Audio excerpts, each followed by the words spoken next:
Strength training can be complicated, and one of the things a lot of people are confused about is how to know which weights to use for each exercise. So if you're not sure you're choosing the right weights, this video is for you. I want to teach you a system that will help you decide on the right weights that'll help you achieve your goals. Now, before I get into that, you need to know that the point of strength training is to challenge a few different parts of your body. You need to challenge your nervous system, which is your brain and your nerves that send information back and forth between your brain and your body. Your sensory systems, like your proprioceptive system that keeps track of where your body is in space, your stress response system, and your muscles and joints. Those systems adapt and get fitter and stronger over time. So to challenge yourself appropriately, I want you to aim to finish each set feeling like the last 2 to 3 reps were very challenging. And I have another video where I talk about that sense of effort in strength training, which is very important, but I won't go into that right now. So if someone asks me what weight they should use on an exercise, the first thing I would say is it depends on how many reps you're doing. Because if you're doing 15 reps, a relatively light weight could feel very challenging by the time you get to number 13, 14, 15. But if you're doing 6 reps, you need a much heavier weight to make it challenging. So before you can figure out the weights you need to know the reps you'll be aiming for.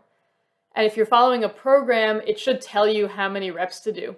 If you're working out on your own, you'll have to decide based on your goals how many reps you'll do. And I have another video that explains how many reps you should be doing. So I won't get into that right now either, but I'll give you a little hint here. If you're trying to build strength for your mental health or for your nervous system's health, you want to aim for between, let's say, 4 and 8 reps. So once you know how many reps you're doing, basically you do this process of trial and error to figure out the right weights.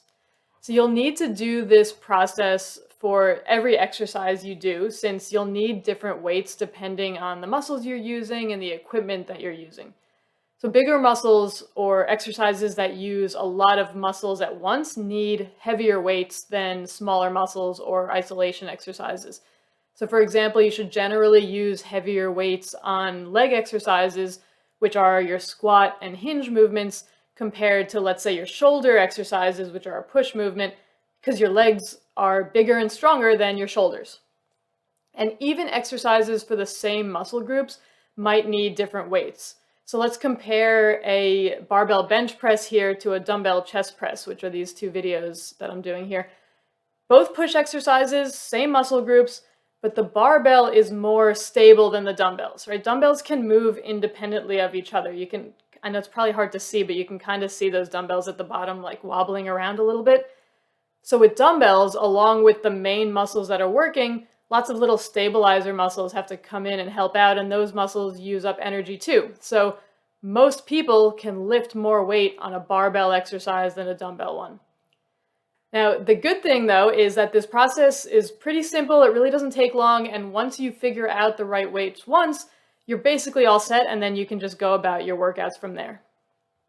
All right, finally, here is the system.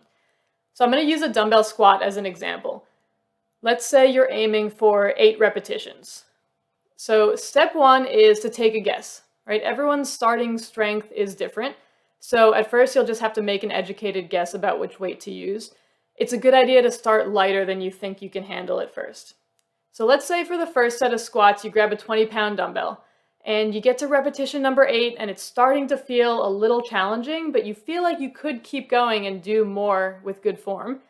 In that case, you should keep going, do a 9th rep, and then let's say at 9, you feel like, all right, that's it, I can't do any more with good form. Then you end the set. So you underestimated the amount of weight you needed for 8 repetitions. That's okay, totally fine. The important thing is that you don't just stop because you get to that rep number. You stop when you've challenged yourself. So if you choose a weight that's too light, keep going until you feel like you really can't keep doing any more with good form. If you get all the way up to 15, 20, 25, that's okay. You'll just know that you chose a weight that was way too light.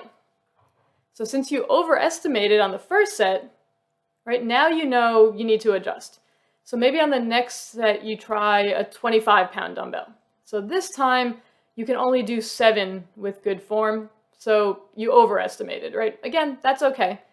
If you choose a weight that's too heavy, you keep going until you've challenged yourself, and then you stop, even if you haven't gotten to that rep number yet. So now on your third set, maybe you try 22.5 pounds, and you're able to do 8 good form repetitions, and you feel like that's all you can do. You can't do any more, so you end the set at 8, right? So this is basically like, Goldilocks and the 3 bears, right? This one's too light, this one's too heavy, this one's just right. Now, once you've figured out the right weight for your exercises, you need to write it down somewhere, right? If you're using an app, you can enter it in there. This is on the side of the screen there. It's an example from an app that I use for myself and for my clients. Or you could make a spreadsheet. You could keep a note on your phone. You could go old school with just like a notebook and a pen. But this part is really important. Believe me, you are not going to be able to remember what weight you need for all of your different exercises. You got to write it down. So in this case, you would write down that you did 9 reps at 20 pounds, 7 reps at 25 pounds, and then 8 reps at 22.5 pounds. And then in your next workout, you can look back at your previous note and all right, if I'm aiming for 8 reps, I need to use the 22.5 pound dumbbell.